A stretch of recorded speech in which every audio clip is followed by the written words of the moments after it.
Kisah ini berawal dari desa Widodaren, Kabupaten Ngawi di Provinsi Jawa Timur. Menurut legenda, desa Widodaren ini terbentuk dari cerita Jaka Tarub dan Nawang Wulan. Mulanya, Jaka Tarub merupakan seorang pria tampan yang cukup populer di desanya. Ketampanannya tersebut membuat banyak perempuan di desa ingin menjadi istrinya. Sayang, Jaka Tarub selalu menolak dan berpikir bahwa perempuan-perempuan di desa tersebut tidak cukup cantik untuknya.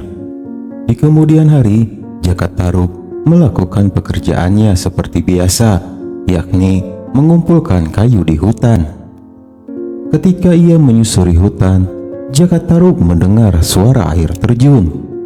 Tidak hanya itu, dari apa yang ia dengar, Jaka Tarub merasakan jika ada banyak suara gadis-gadis. Karena penasaran, Jaka Tarub pergi ke arah suara yang ia dengar, dan betapa terkejutnya dia melihat ada banyak perempuan cantik yang sedang mandi. Ia lantas terpesona dengan kecantikan yang dimiliki oleh perempuan-perempuan tersebut. Namun, tidak lama setelah itu, perempuan itu mengambil selendang miliknya dan terbang ke langit.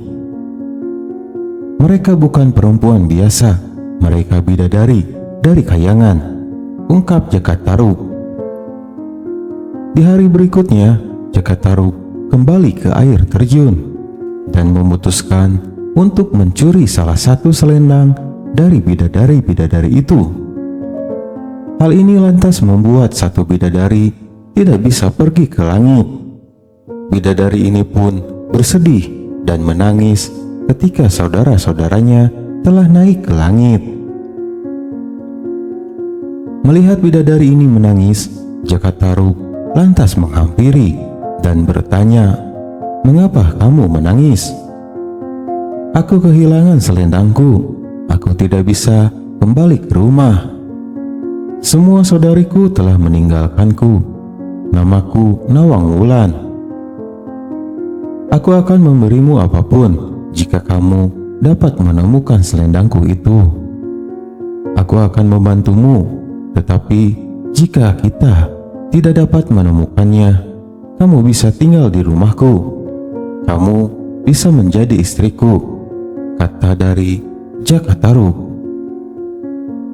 Karena Jaka Tarub yang menyembunyikan selendang milik Nawang, maka ia berpura-pura mencari dan tidak menemukannya.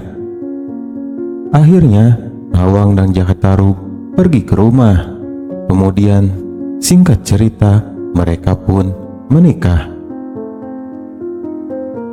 Tidak lama setelah itu, mereka memiliki anak perempuan. Kehidupan Jaka Tarub dan keluarganya pun bisa dikatakan berkecukupan. Itu disebabkan karena ilmu sihir yang dimiliki oleh Nawang. Hal ini menyebabkan Jaka Tarub, Nawang, dan anaknya tidak perlu bersusah payah mencari beras untuk dimakan.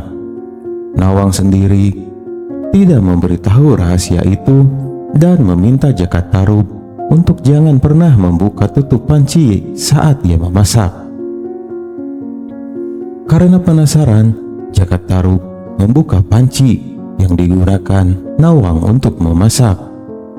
Lalu, betapa terkejutnya Jaka Tarub karena di dalam panci tersebut hanya ada satu butir beras.